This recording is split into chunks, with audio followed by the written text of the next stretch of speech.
Hi everybody, my name is Sarah Nelson. I'm a picture book author and I'm so delighted to be with you here for National Science Reading Day to share a bit about my books and my research and writing process. I'm wearing my sun hat because I don't usually find my book ideas here in the office at the computer. Usually I find my book ideas while I'm out on the trail, in nature, in the parks, watching and listening, wondering and learning. And then I bring my experiences and my questions home to write poems and stories for all of you. That's certainly true for my new book, Frogness, which is published by Owl Kids Books and illustrated by the remarkable artist Eugenie Fernandes. Frogness is the story of a twilight frog hunt full of mud, muck, and wonder. And the idea for the story began many years ago when I was walking in a very froggy marsh near the sea. So many years ago now, I lived in a very rainy place near the Pacific Ocean. It often rained for days and days and days, and it was cloudy a lot of the time or very foggy. But I discovered that I still liked being outside in the fog and clouds and rain at the beach or in the beautiful forests that were so green from all that rain. And I also discovered lots of froggy places. The frogs loved it there because the rain made lots of habitat for them, lots of ponds and creeks and marshes. The frogs loved it, and I loved the frogs. I discovered that I especially loved the sounds and songs of frogs. This is a picture of a toad with its vocal sac all puffed out, which is what happens when frogs call. One evening, I was walking in a marsh near the ocean, so between the mountains and the ocean, walking between the reeds and cattails near a pond. And as the sun set, the frogs began to sing. Soon the stars came out and the moon, and the frog chorus got louder and louder. It was kind of wild. It sounded a bit like this.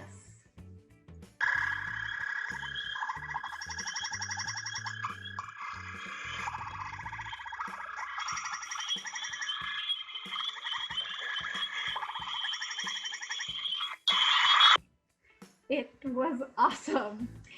It actually was a lot louder than that. It sounded like millions of frogs were calling all together, croaking, chirping, clucking, burping. It was so loud, it just filled my head. I felt like I couldn't even think. I was just full of frogs. As I walked, the word Frogness popped into my head, which I think of as a feeling of oneness with the froggy marsh and the starry sky. At the time, there wasn't a story, it was just a word, but it felt like a really special word and something that I should write about someday. Well, a lot of time passed. I moved back to Minnesota, which is where I live now.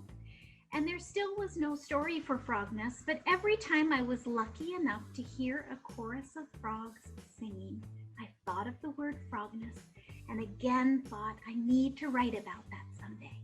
Well, eventually the story of a child named Sammy, a dog named Chocolate, and a froggy marsh near the sea took place. Sammy and Chocolate headed out into the marsh near dusk in search of frogs. Well, they find so much more. You'll have to read it to discover what they discover. Frogness is a fiction story. It comes from my imagination, but at the end of Frogness, like at the end of many of my books, there's some science. In this case, frog science. It's called A Chorus of Frogs. And it's all about when, why, and how frogs call. Well, when I started to work on that part of the book, I didn't actually know what should be in that part. Like I often do, I headed to the library and I checked out a lot of books about frogs and I just started reading and taking notes.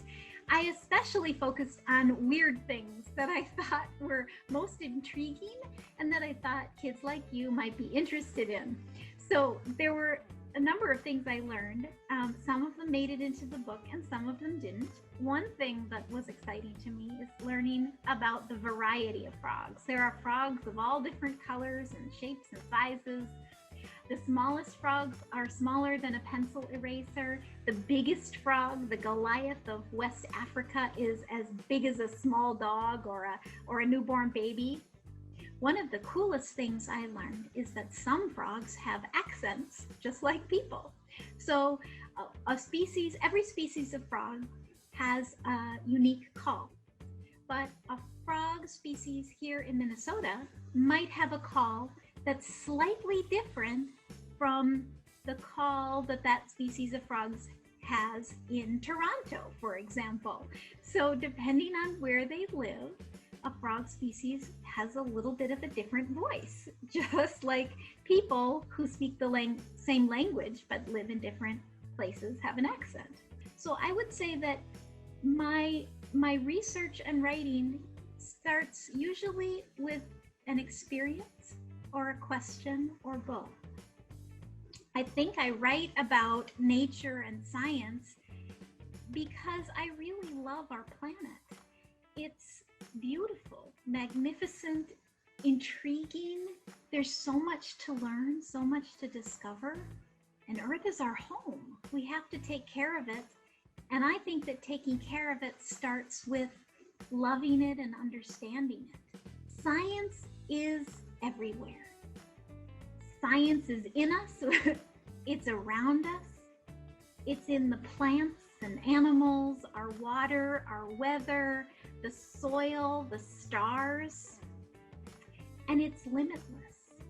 There will never be an end to the questions we can ask and answer.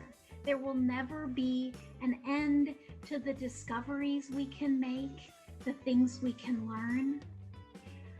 So head outside, notice things, be curious, ask questions, write down your questions, and then head back to the classroom and the library. Find books to answer your questions and learn more.